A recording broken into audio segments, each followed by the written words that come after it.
Hello, welcome back to Emerge, the health podcast for busy, high performing women. I'm your host, Dr. Alex Swenson Ridley. I'm really excited to be joined today and share today's interview with you. My guest is Brian Keane, and while he's the second dude to join us on the show, I really enjoyed our conversation, and I know you're going to as well. He's based in Ireland and has kind of taken the UK fitness scene by storm, and over the past 7 years he went from working as a full-time school teacher, elementary school teacher actually, to being one of Ireland and the UK's leading thought leaders on all things health, fitness, and nutrition. We had a really great conversation. He has two books that we discussed some, The Fitness Mindset and Rewire Your Mindset, but he really has this refreshing approach to fitness and to the whole industry that I think you all are really going to enjoy. So without further ado, I introduce you to Brian Keane, who has his own podcast that is featured at number one on iTunes in the UK and Ireland pretty regularly, and just has some really great stories and really great insight that I know you're all going to enjoy. So Brian, welcome. You're also an endurance athlete, and we might dive into some of that because I'm super curious to just pick your brain on that as a former marathon runner myself, but welcome to the show. I'm really looking forward to chatting, Dr. Alex. Again, great stuff that you're doing here and loads of different topics we can cover, so I'm really looking forward to it. Yeah, me too. And I haven't had, there's a lot of directions we can go, and I'll probably get caught up on the mindset aspect of things, but I haven't really specifically talked about fitness on the show. So I'm excited to do that with you. And maybe I'll share this and then we can dive into kind of your approach and this perspective with it. Because, for me as a high performing woman, I was a high level athlete in my, late teens and 20s playing soccer, and I ran marathons and I've done ski marathons and, pushed myself really hard physically. And then I kind of hit this wall where stress became too much and I just couldn't find the chutzpah anymore to really dive into it. So I really like this. You talk a lot about holistic fitness, and I'd love to dive into like, what does that mean? What is this? Because I know a lot of women I work with struggle with, they were formerly, high level athletes, or maybe tend to push themselves too hard, or trying to find that like more sustainable version of being fit and just kind of taking care of ourselves. Does that make sense?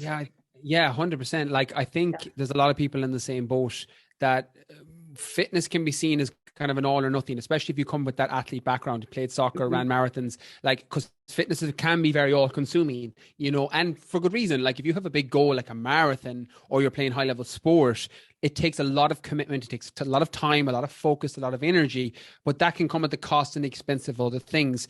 But when I think about fitness, like, it's not to say don't put those goals or have those goals. I'm a believer, and I do kind of crazy endurance events, but I try and take a bit more to kind of skew my personal side and then tie it back into what you said, just to kind of give a whole kind of a holistic approach on this. Is like, I run 100-mile ultra marathons, I do triathlon, I do multi-day endurance events. So in 2018 I ran 6 back-to-back marathons through the Sahara. In 2019 I ran through the Arctic, 230 kilometers. And I have my family, I have my daughter, I live very close to where I grew up in terms of being beside my mom and dad. It's kind of family first, business second, fitness is third. But when it comes to balancing those out, if you're kind of a high achiever or a high energy person, in terms of, I don't want to not have my fitness goals, you can do that and have everything. It's just a case that you need a little bit more balance and know where to pull what levers at what time. But when it comes to holistic fitness, generally what I mean by that is people tend to see fitness as training. That tends to be a large chunk of it, and then a little bit of diet underneath it. People normally have those two kind of kissing cousins. They're there, but training's the big elephant in the room when people think fitness. With physical fitness, whether it's training for a marathon, playing high level sport, or whether it's just losing some body fat or feeling sexier and more confident when you walk into a room in your favorite dress, you're looking at it as a whole. So you've got your training, but that's one small element. And training comes in lots of different shapes and forms. That could be a step count for the day. That could be a grueling CrossFit workout. That could be a daily run at lunchtime. Then you have your nutrition over here, which is all about your sustainability. Like, what can you stick to? I know with alternative medicine practitioner doing what you're doing, like, nutrition plays a massive role in how you feel, your energies, your hormones, your mood, all of that. So you're finding something nutritionally that you can stick to. Like, my nutritional philosophy, and I'm a certified nutritionist, is to find a nutritional plan that works for you, whether that's a fasting protocol, whether that's a paleo diet, whether that's vegan or plant-based, whatever it is. It's about finding what works best for you based on your goals, based on your lifestyle lifestyle and schedule them based on what foods you enjoy effectively so that you can stick to it. But there's also two other elements that people tend to forget.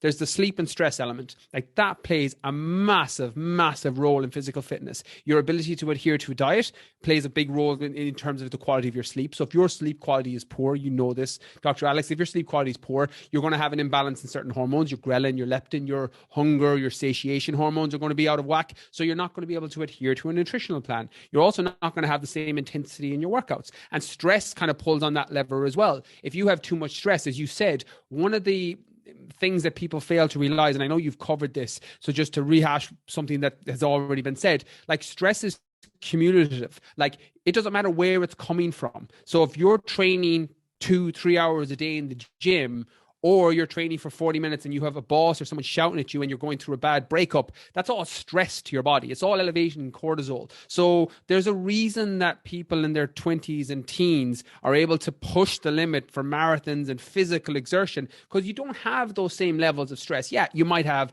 if you're in college or university, you might have exams, etc., but you don't have a mortgage. You might probably don't have kids. Some have, obviously, but majority don't have all these commitments and life stressors just yet. But then as you into your 30s and your 40s, all of these other outside external stressors come in, and that means that your ability to push yourself as hard physically goes down.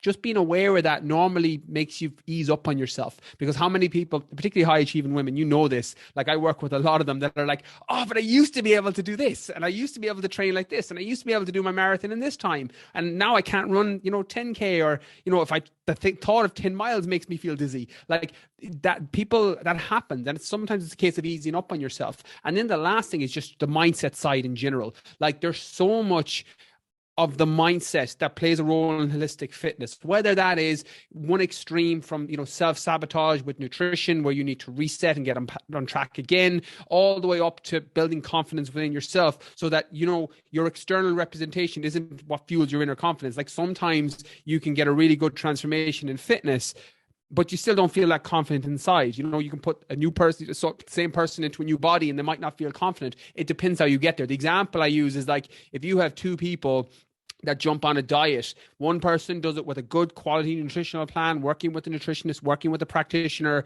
and drops their calories slightly, uses good food choices, keeps themselves fueled, and drops 10-20 pounds, versus somebody else who jumps on a quick fix, drink this shake twice a day, don't eat any food. Like the end result will be similar for both people, but one's going to feel so much more confident in themselves at the end of the results. So that mindset element gets forgotten sometimes when it comes to fitness. So from a holistic standpoint, it's not just looking at the training or the physical side. You're looking at the nutrition, you're looking at the sleep and stress, and you're looking at the mindset. I love it. We're totally on the same page with how we approach these things. So, because I tend to we have to look at what's sustainable. And I think that can be a really hard, I know it's been hard for me to get to. Like I actually I love to run. I was really great at it. I would train at like a 8-minute mile pace. I know you're in a different metric or whatever where you are, but I was like good at it, and then I reached this point where I couldn't run that fast, and it was hard. I got back to where I ran a half marathon in 2017, but like it was so hard to divorce that, not worrying about my splits and my time. And so it's just been this year where I could finally like circle back to that and really just approach running for the enjoyment of it, and not worrying about my pace, and not worrying about how far I went, and walking when I wanted to, and just like taking this entirely different mindset approach. So, and I know you talk a lot about mindset, and I've kind of dove into one of your books a bit about this, but how do you kind of help people through that shift? Because I know I'm not the only person who struggles with this that listens to that show. It depends on the starting point. It depends on where somebody's coming out with a starting point, because it is considerably easier to shift someone's mindset who is, say, in their early 30s versus someone in their early 40s. And the analogy I use here is, if you went out into your garden, maybe not in Alaska, but in another part of the world, where you go out into your garden and you try and dig up a seed, that's going to be relatively straightforward to dig up.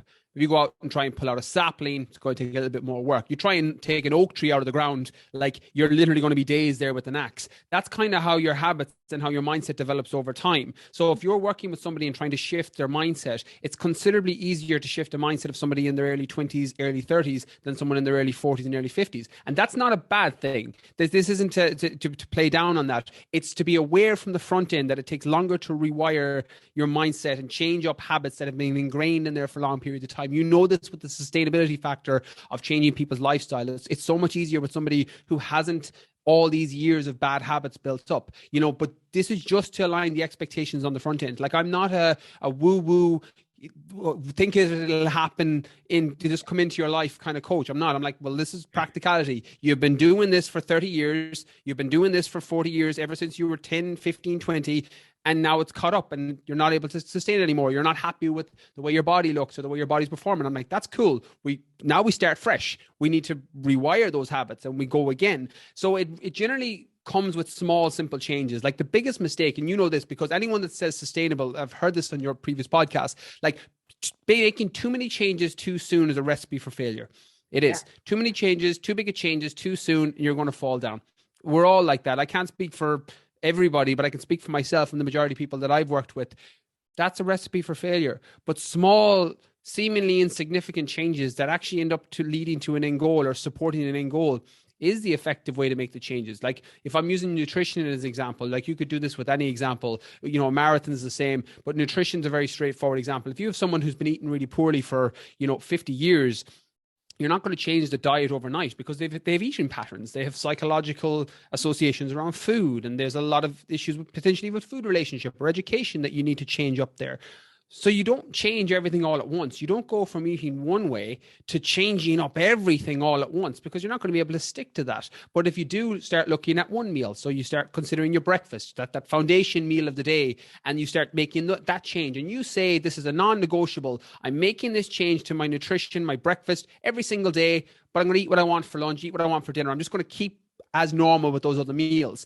And then over the space of a month or 6 weeks, you then look at your lunch and you start making that change. And then 6 months, 6 weeks, 8 weeks later, you do the same with your dinner. And before you know it, over 3, 4, 5 month period, you've gone from eating one way with all potentially unsupportive foods and eating behaviors that don't support your end goal to completely changing that.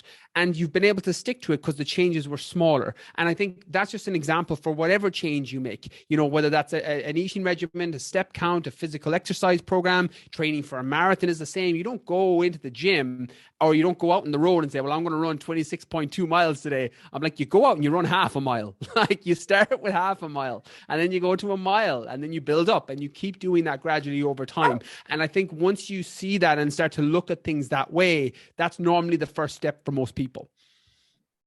I love that. And this episode's actually coming out kind of right before we hit the new year and, everyone's crazy New Year's resolutions. So ladies, listen, don't try to do it all at once. Cause that's the classic example. Everyone's, working out 7 days a week and eating salad. And, by the end of January, you're done because it's not sustainable. You're doing a bunch of the wrong things and it's just too much in the wrong direction. So it's great advice.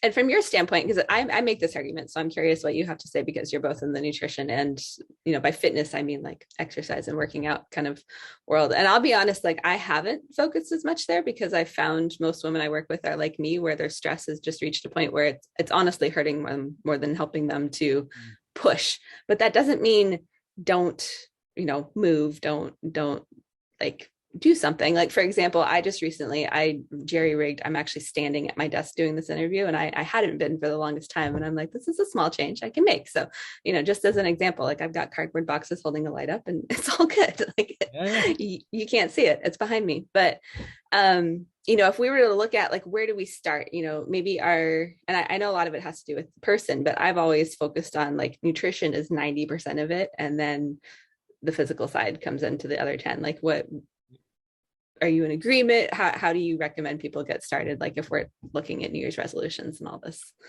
It depends on the goal, but for weight loss, fat loss, body composition change, 100%, 90%, 90-10. Like, performance, trying to run a sub 3 hour marathon, trying to do a bodybuilding show, trying to do a bikini competition, trying to do an Ironman triathlon.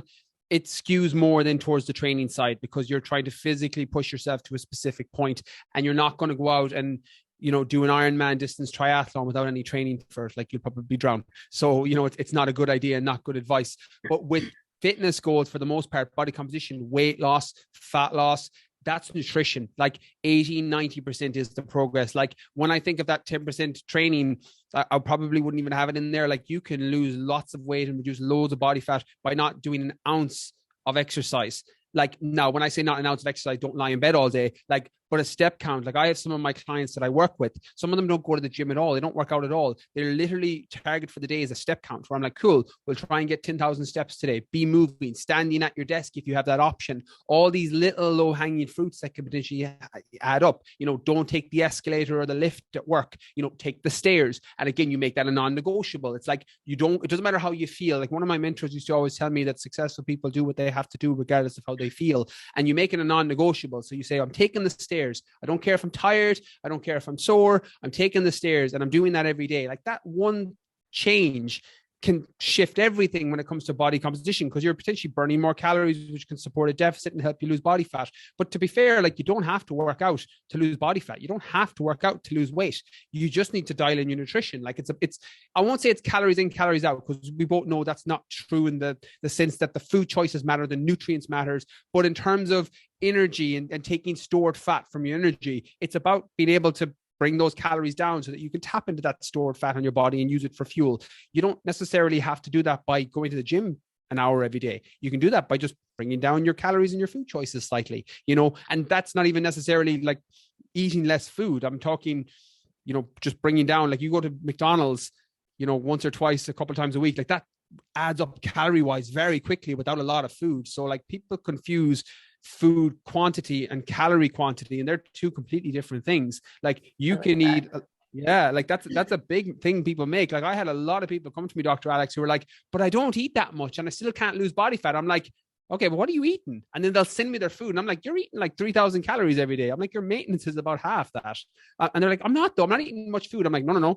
You're not eating much food, but you're eating a lot of calories. And that shift can help with a lot of people. Like, then you're making good choices: complex carbs, healthy fats, complete protein sources, lots of plants, lots of vegetables, fruits, etc. Like, they're all just bedrock principles of nutritional, you know, nutrients.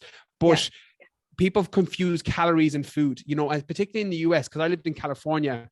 So I know this firsthand. Like, and I don't mean to attack the States, but the US is way worse than Europe for this, because of the regulation, etc., in terms of junk food and the high sugar and high fructose corn syrup and all that. You don't need to eat or drink a lot of those traditionally processed foods to get a lot of calories. And that one shift in terms of, you know, drink some water instead of your drink, or even switch to a diet drink. Again, there's issues there too, with if you've got microbiome issues, etc. But, you know, from a calorie saving standpoint, for somebody who's 50 pounds overweight, it might be a good switch. So it's context dependent, but it's just being aware of all these things around you. Like, these are pitfalls that people fall down with weight loss and fat loss, and they're actually quite easy to address once you're aware of it. Yeah, I agree with that. And I was about to jump in with a little thing there, but I think that's important. I find a lot of the women I work with, we actually undereat. And this can be a similar thing. And so I, you know, like 99, I'd say, percent of the women that I'm working with, it's like, you're eating 1,200 calories or less a day, and they're still coming from like bad, you know, not great food choices. Like, unless you're like 60 pounds and 4'2", like, that's too little calories. It is. And so that increases stress and tells your body you have to store the fat and you're not going to release weight. But, you know, so it's like figuring out which place you fit into, and sometimes it takes some objective. But I think it's a good rule of thumb. And again, without putting a one size fits all, I think you made a great point there. If you're eating 1,200 calories or less, you're eating too little. Like, I can safely say 99.9% of people listening, and people do eat 1,200 calories and less per day because they're like, I need to lose weight and lose body fat. I'm like, that can be counterintuitive. Like, on top of all the things that you know with stress, like, if you have an issue with cortisol and that imbalance, like, forget losing body fat. If there's an elevation in cortisol and stress is too high, like, it's not going to happen. Your body's going to prioritize balancing out and get to homeostasis before it even thinks about lipolysis and tapping into fat as a fuel source. So you're looking at that. You're looking at a reduced metabolic rate, meaning you're burning less calories throughout the day. You're looking at reduced output. So your NEAT activity, your non-exercise activity, thermogenesis, you're moving around, you're walking around, you're fidgeting, the things that burn calories, that all goes down if you're under eating. So you have all these things working against you. So it's a case of, you know this better than anybody. It's for people listening. It's bring your calories up, because you don't need to drop them too low. If anything, it can actually be counterintuitive for the reasons I've mentioned and you've mentioned.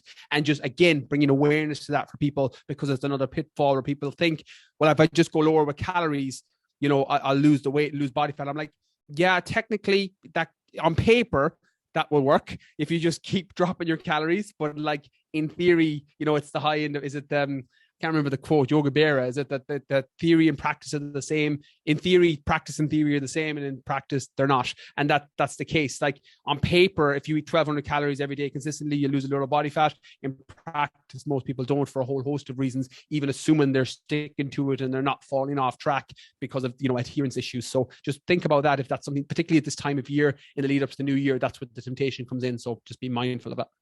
Yeah, absolutely.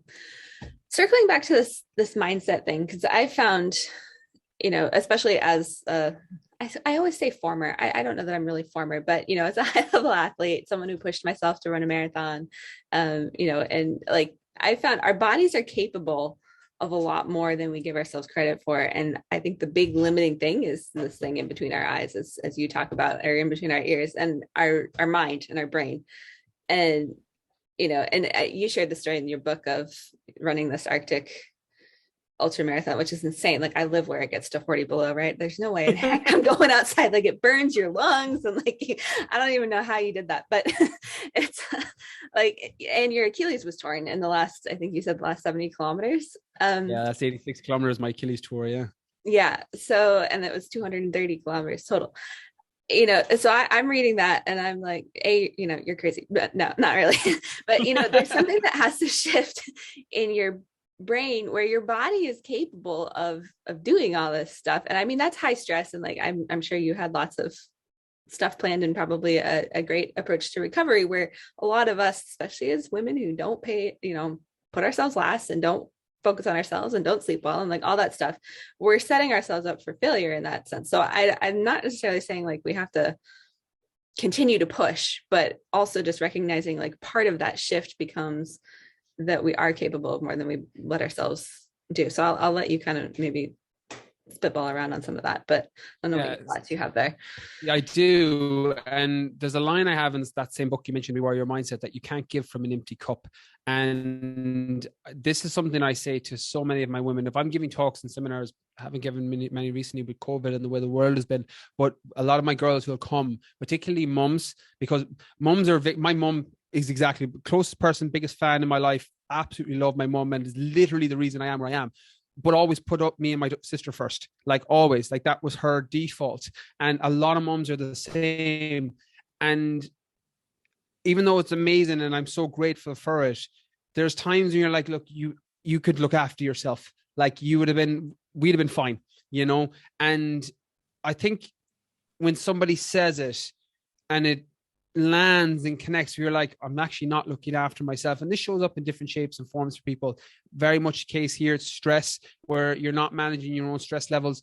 In some cases, for me, it's normally in the nutrition and the training side, where people aren't putting themselves first. And as a result, they have all these other potential health issues that they need to deal with down the line. And I think it's important, before I get on to, how you can push past those self-created limitations effectively, what they are, it's important to realize that you have to look after yourself first. And I'll go to the grave, I think, with this belief inside me that you need to look after yourself to be the best. For me, dad, partner, son, brother, best friend, like the things that are important and valuable to me. If I don't look after myself first, my mental health, my physical health, I can't be the best version of me for them. So I think that shift has helped a lot of people, and it's something that's worth considering. And again, it can get pushed back, because I totally get no, you don't get it. You don't get my life. I have several kids. I'm like, no, I don't. I have a different life. 100%. I don't know where you're coming from. All I'm saying is to challenge that, because that belief system, although I get it, might not be the best thing for your mental health, physical wellness, overall health over the next 5, 10, 15, 20, 25, 30 years, etc. So I just want to add that kind of as a caveat. With the Arctic and pushing past your limitations, I'm always hesitant to tell that story, although it's in the book and on podcast, is because it's so unrelatable for a lot of people. Like, there's a very handful of people who are going to run 230 kilometers to the Arctic, probably less who will run it on a torn Achilles. But what I will say is it's all relative. And my version of running through the Arctic is somebody else's gym anxiety and joining a gym for the first time. It's somebody else's doing a mile race so that they can get the steps in place to potentially maybe do a half marathon at some point in their life, where this is the end goal that they have. So it's all relative. What I'll say is, you're right in the sense that we have way more physical, we can push ourselves a lot more physically than we think we can. And one of the reasons I love the gym so much and I love working out and fitness so much, and people fall on two sides of this coin. Some people are similar to me, others don't like it and they do it for other reasons, and other people won't do it at all. Although the physical changes are nice, looking nice, building muscle, toning up, losing body fat, all that, it's not really what physical fitness gives you. Like, when you're physically pushing yourself, you're getting this mental clarity and you're building this confidence within yourself because you're doing things that you didn't physically think you can do. And as a result, you're consistently pushing small boundaries that you didn't realize were there. And the example I used here is, I have one of my girls is probably the best example. And I know there's probably maybe a handful of people, I know it's very high performing people listening to the podcast, but one of my girls, when I used to be a one-to-one personal trainer, and she was 150 pounds overweight, a very overweight girl. Our entire first workout was going up and down the gym stairs 3 times. It took an hour, literally took an hour. Like that, though, they're steps that normal people just walk up every day and down and don't take any notice of. Her entire first session was just going up and down those 3 times. And over the space of a couple of weeks, 3-4 weeks, we started to move it onto a treadmill and just slightly increasing the speed. And then after 3 or 4 months, she kept dropping weight. We started to add in resistance training and she started to lose body fat and everything was starting to feel better.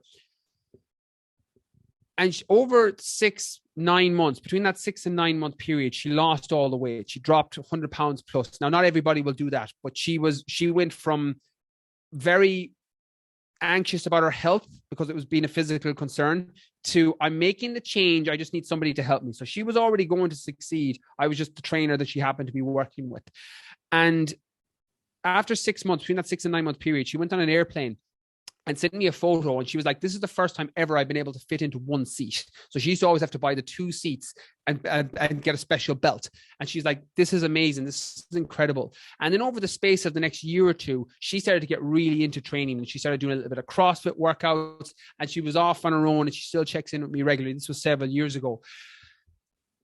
From the outside, it looks like the physical transformation is the thing that changed her because she dropped 100, 150 pounds, but it wasn't. It was the small, gradual goals that she had to set every single day that we were training and every day she wasn't with me when I was checking in with her that built her mindset over time. Because confidence is just basically repeating. If you repeatedly keep promises to yourself, you're going to build up confidence over time. That's effectively how confidence is built.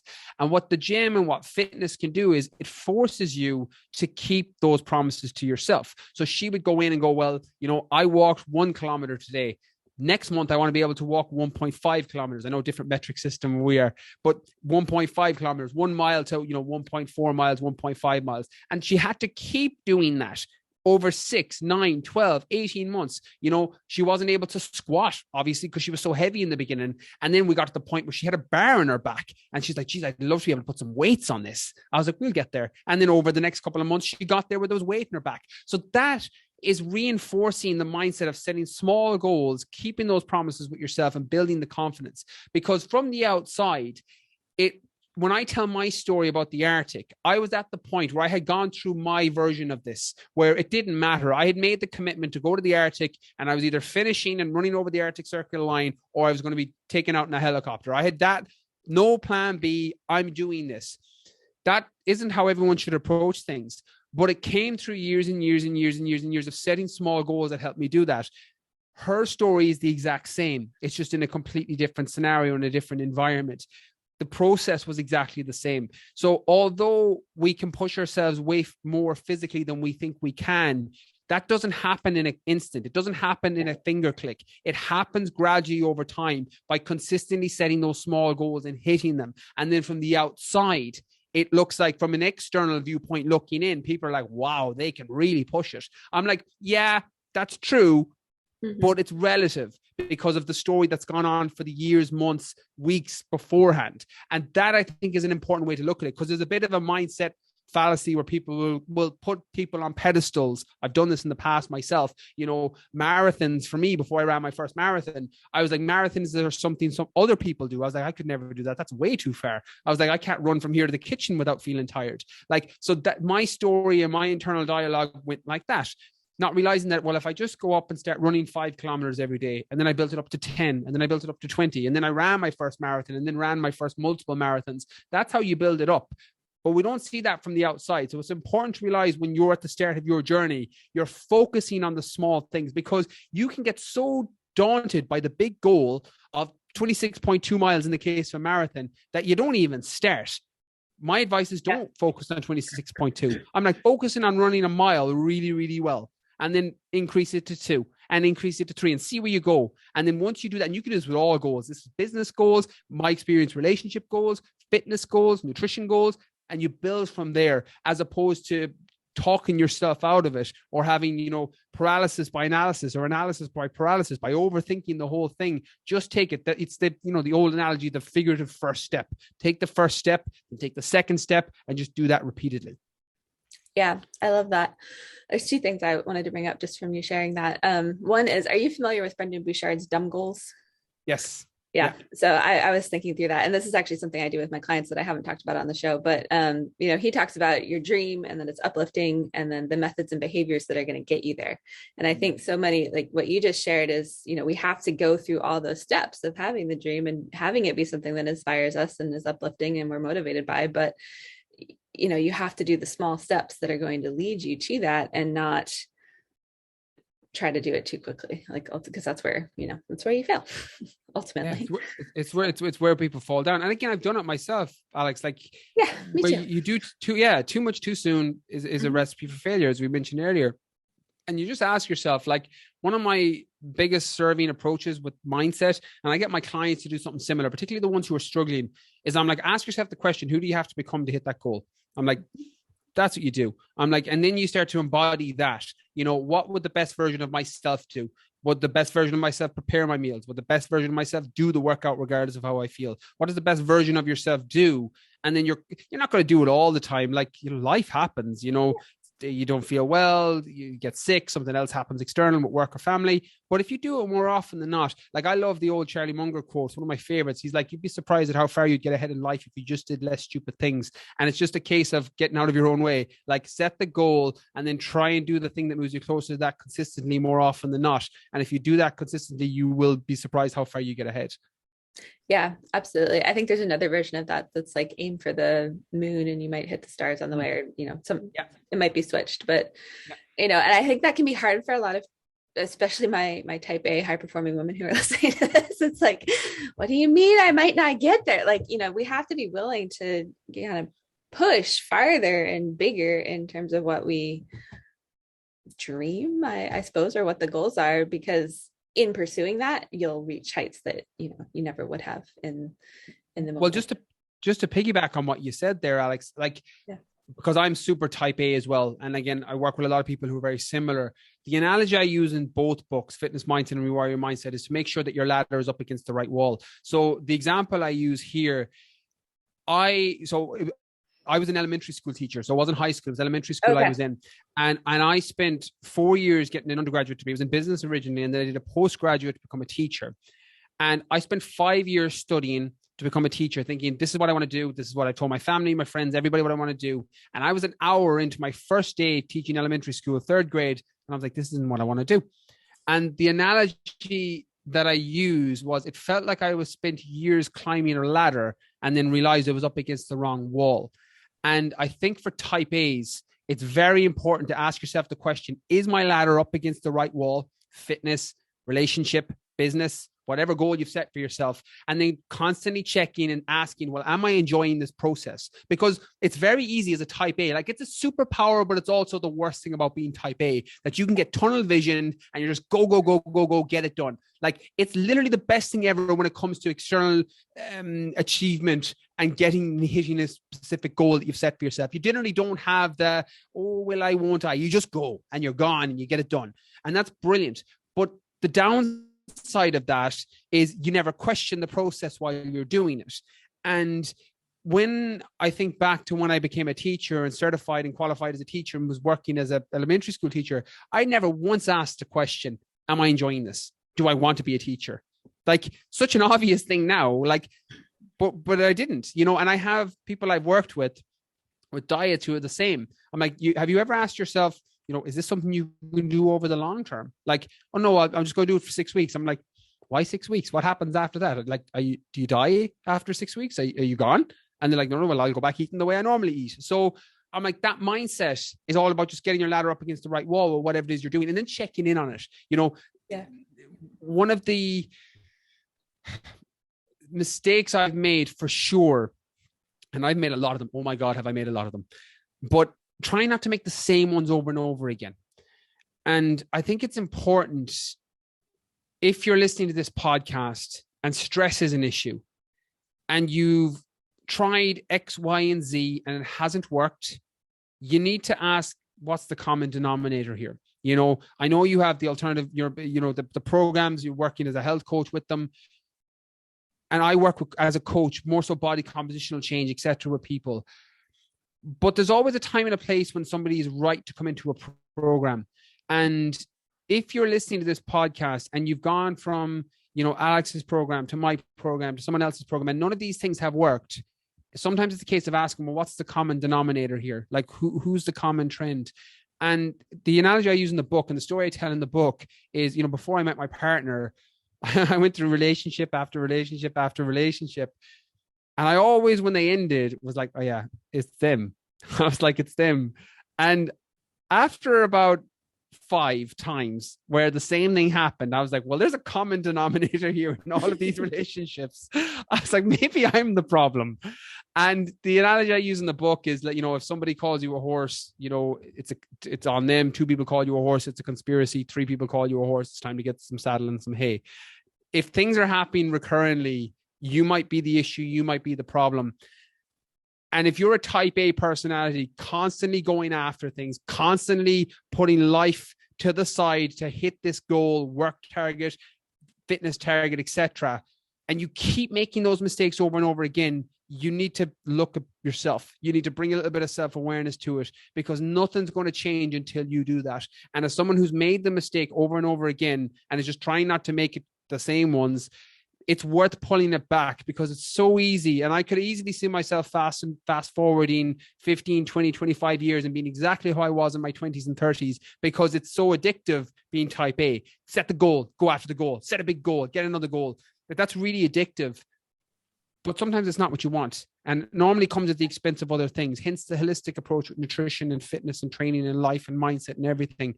I think you need to look at it that way. And there's a time and a place when you can train multiple hours a day. There's a time and a place when you can just smash those work targets, but it shouldn't be constant. If it's constant, that's normally feedback that you need to think about what you're doing, because, effectively, whatever you're looking to achieve, happiness, peace, fulfillment, whatever it is, put whatever language or word you want in it. Like, that doesn't normally happen, especially if you keep climbing these ladders and realize you're up against the wrong wall. So I just wanted to say that as well, because I think it might be important as someone who fell down that rabbit hole myself, and fell down that pitfall. It's worth kind of bringing to the surface for people, just in case, because, new year, new me, that whole philosophy can happen. It's like, it's still going to be the same you all the way through. You don't need to change your entire personality in your entire life just because it's the new year. It's like, just make those small incremental changes and try not to make the same mistakes over and over again. Yeah. And I would say, the biggest thing is to work on mindset and really like taking that objective, curious look at yourself. Like I have a similar story. I actually built a 7-figure business that was not my dream. Yeah. And the moment I realized that after buying a $500,000 building was like, oh shit. And I've kind of been on this journey of, and that's a lot of what this podcast is about, is, learning to make changes. And it's like, it's hard to rewire ourselves, but until we do, you're going to keep running on the same hamster wheel and all of that. 100%. Like, I think that's why it's inspiring when you say it, because sometimes learning from the mistakes of others, and sometimes we have to make our own mistakes, like they can't be avoided. But it's a Brandon Mull quote that the smart people learn from their mistakes and the really sharp ones learn from the mistakes of others. I think listening to what you've done, listening to what I've done, listening to what other people have done in similar positions, and realizing then, is that really what you want? And do you want to pay the cost for that? Like, that happens a lot too. That's a good question. Yeah, you might want to lose a load of weight and you might want to look like a fitness model, or you might want to make 7 figures, but that's coming at the cost of something else.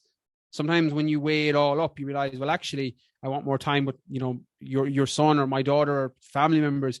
And yeah, you could build 7-8 figures, and you could, but it will come at the cost of other things. And sometimes you might not want that. And I think it's an important question to ask.